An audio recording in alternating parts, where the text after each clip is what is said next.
Thanks, everybody. I'll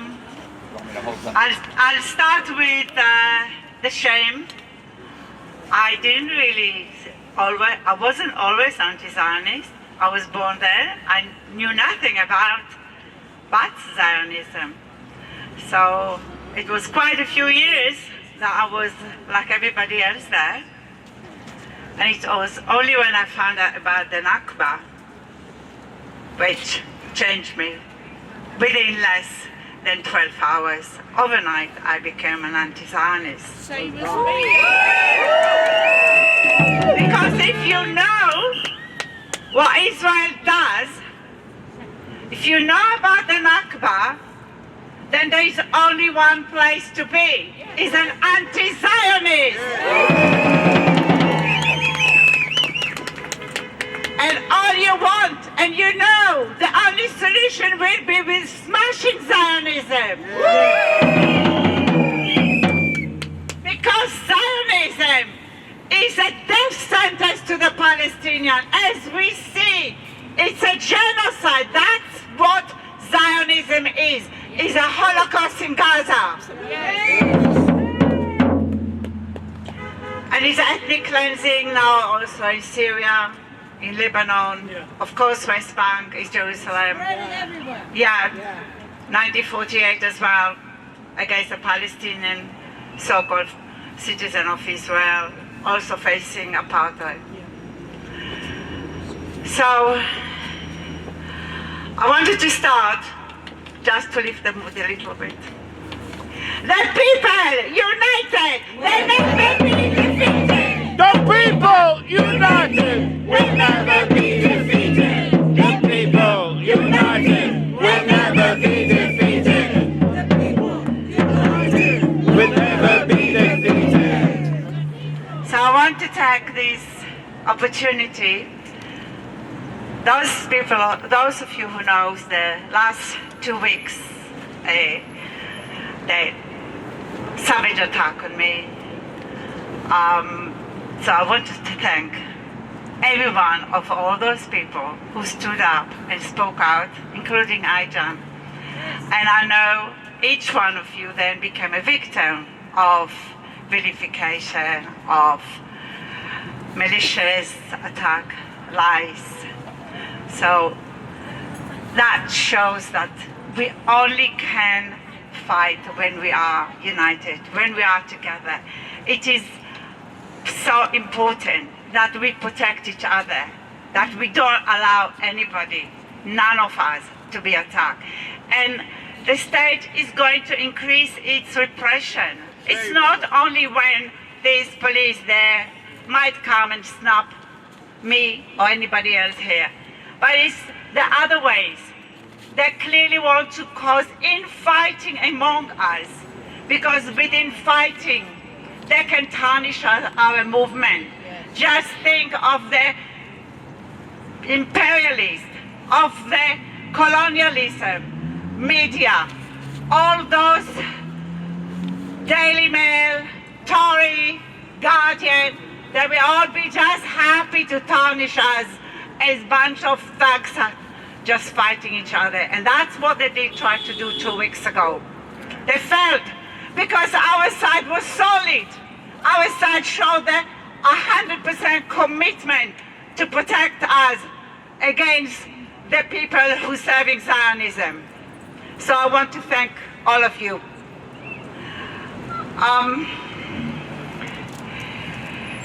When I just was looking for the KC who was here last time I was here, and telling the police who to arrest. There he is. He's there. Is there? Jonathan Cohen, yes, he's there. That's Jewish boy. Shame on you, KC! Shame on you! You are disgrace! You are here to prevent the cause of justice!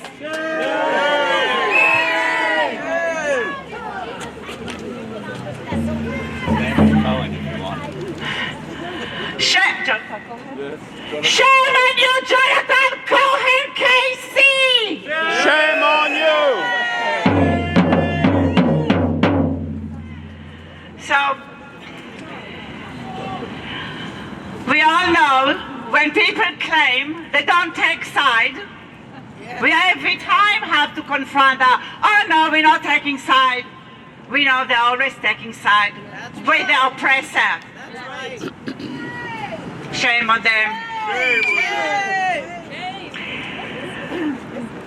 And they take side with the bully. But we will stand in solidarity with each other, and we will prevail.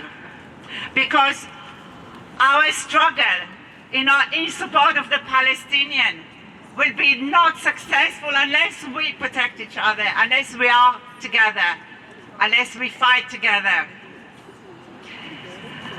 I want to mention an example of a real solidarity. In Haifa, more than 40 years ago, I had a friend. She was on a bus when a bomb exploded. Her leg was injured, and of course the Israeli media came and expected the usual condemnation of the Palestinian. And they obviously always demand that you condemn, and she refused. She said, it's our fault, it's because we are the occupier. And this is real solidarity. As an Israeli, and I say that for every Israeli, we have no right whatsoever to dictate to the Palestinian how to resist the butchery of Israel, the colonialism, the apartheid, the genocide, every cruelty that is invented. No Israeli has the right to tell Palestinians how to resist it.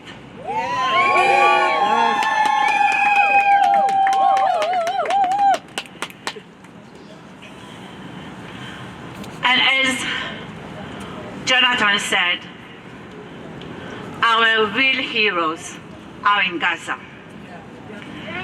And a hero of the heroes is Hussam Abu Safiya. He is now in State Teman. State Teman is where they rape prisoners. They rape as routine. Routinely raping. They're doing also experiments on the prisoners. Dr. Mengele comes to my mind.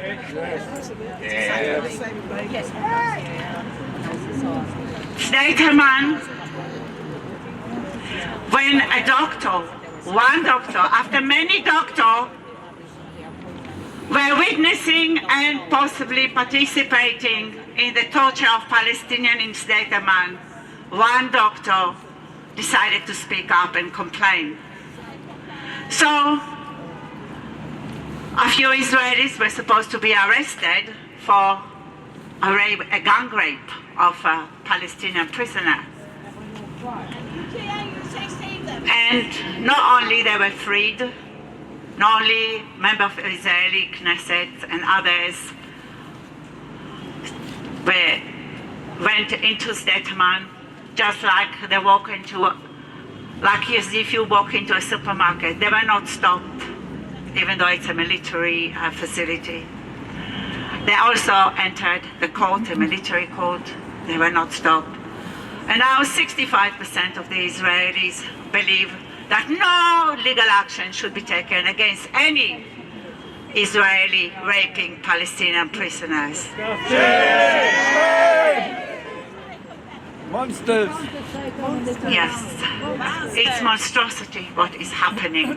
And many Israeli doctors are participating in that monstrosity, which is why it's so important what Jonathan said. We have to kick out every Israeli organization, especially medical organization. They should kick out.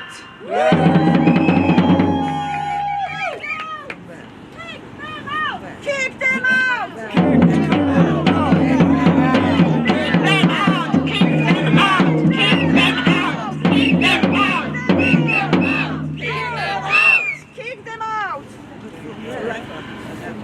I know some people have issues about comparing with the Nazis, especially the police and the Casey. Are you still there? Yes. Jonathan Cohen, are you still there? We might be even relatives.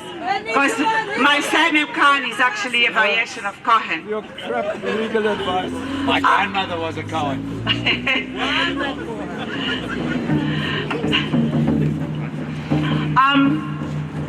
So I have to explain why personally there is no other comparison I personally can make but with the Nazis. Yes. Because since I was very young, as I said, I was still a Zionist, or fucking Zionist.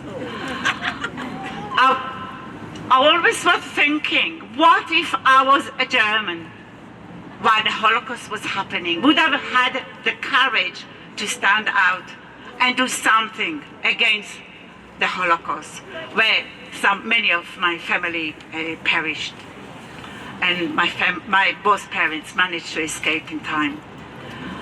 So I was already 19 when I found out about the Nakba.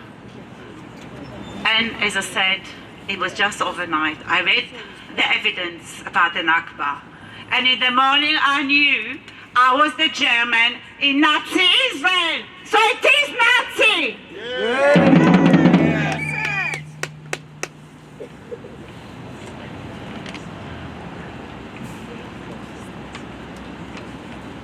Of course, the other comparison, just as valid, especially with other colonialism, because Zionism is colonialism, is brutal like other colonialism.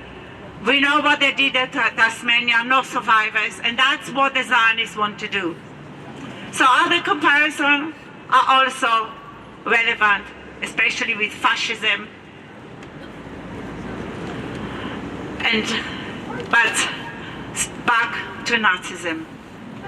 Because it took my father some years to break away from the chain of Zionism. And when he broke, I was working quite hard on it, by the way. We had lots of fights on that. He then said that the racism, this is now the 80s, the racism in the Israeli society, which is nothing like compared to what it is now, was worse already then than what he experienced in Nazi Germany in 1937, before he and his family escaped Nazi Germany. And that tells you how Nazi the Israeli society. And then, do you hear police, by the way? I do mention the N-word. They're rushing around.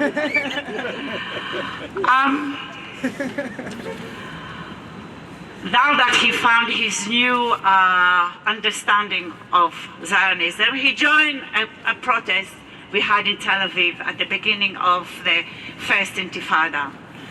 This was in 1988, and the Kahana Chai, who are now a terrorist organization now in the Israeli government, as soon as they saw him, they latched to him because they knew he was a survivor from Nazi Germany, and they immediately told him, shame the Nazis didn't finish you off. So you tell me Israelis are against Holocaust, Israelis are against genocide, Israelis are against anti-Semitism? They're not. They're not. They've never been. Free! Free! Free! Palestine! Free! Palestine! Free! Palestine! And then, sorry, I just lost my thought.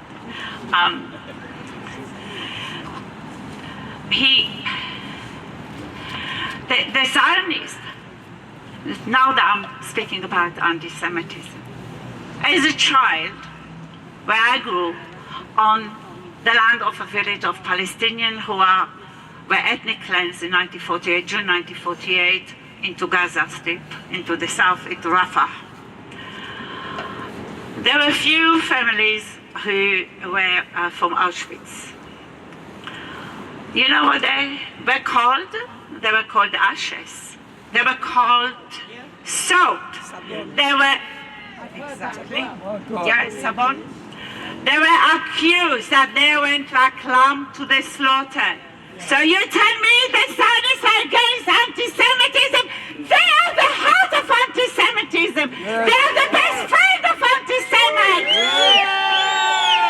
And the best friends are the most notorious anti-Semites. Not from Balfour to John Hagee. Yes.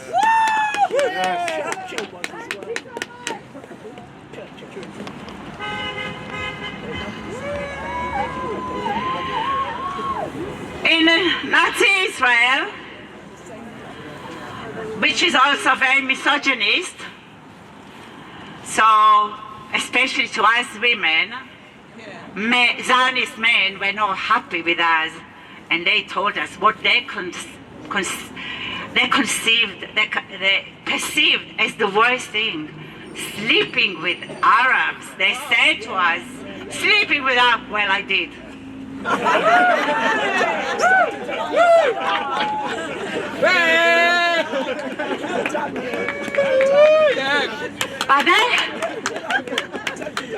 their problem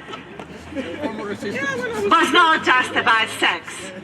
They really wanted no friendship of any level between Israelis and Palestinians. And one of them is here, is this ambassador of Nazi Israel, Tzipi Hotavili.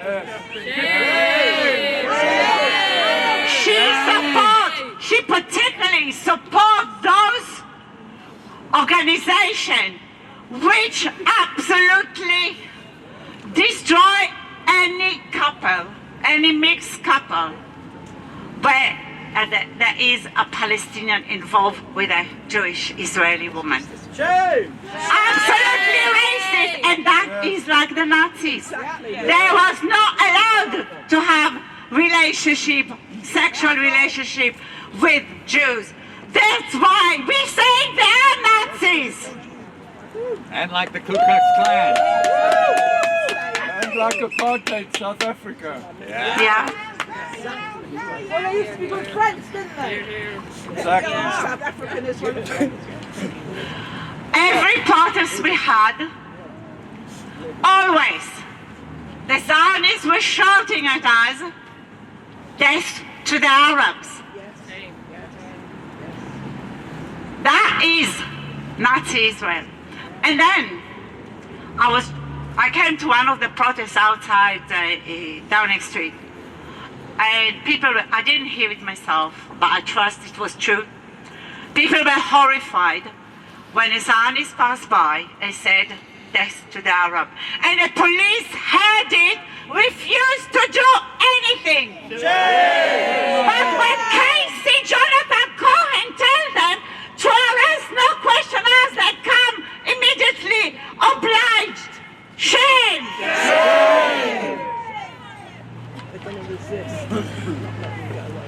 Ambassador Hotavili inciting the carpet bombing of Gaza because she said, 600,000 like in Dresden and in Germany, 600,000, that's okay. No problem.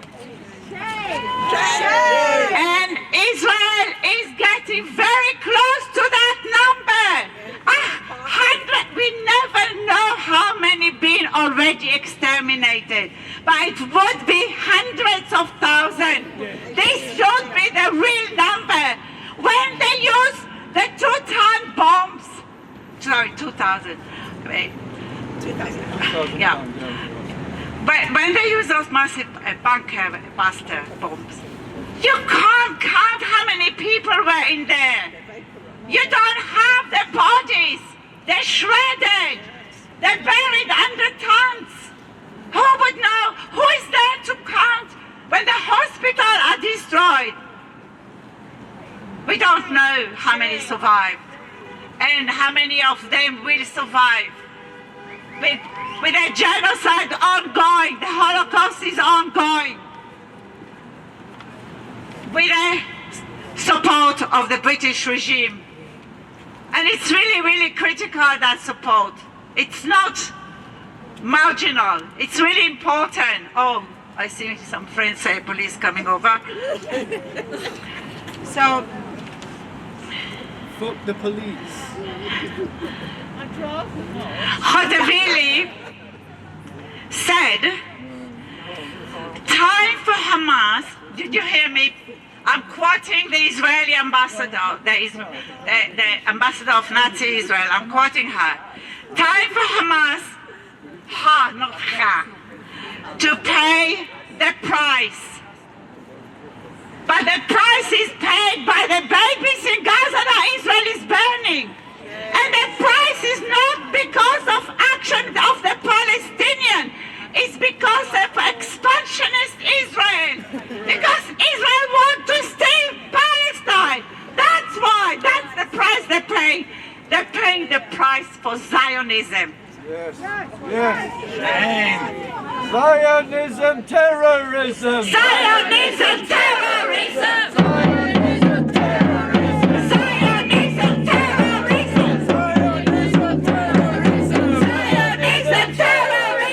Zionism, terrorism.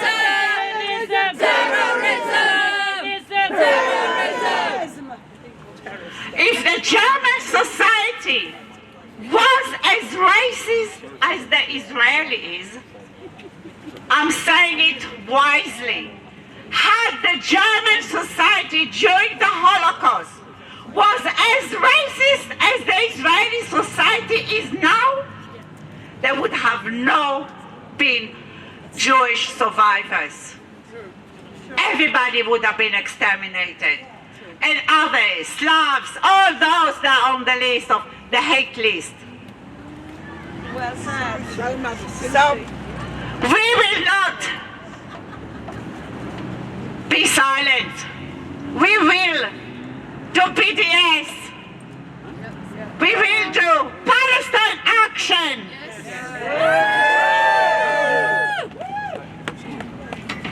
And we will protect each other. We will always protect each other. We won't let them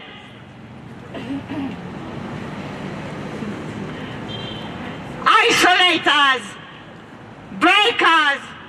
We will stand together, strong.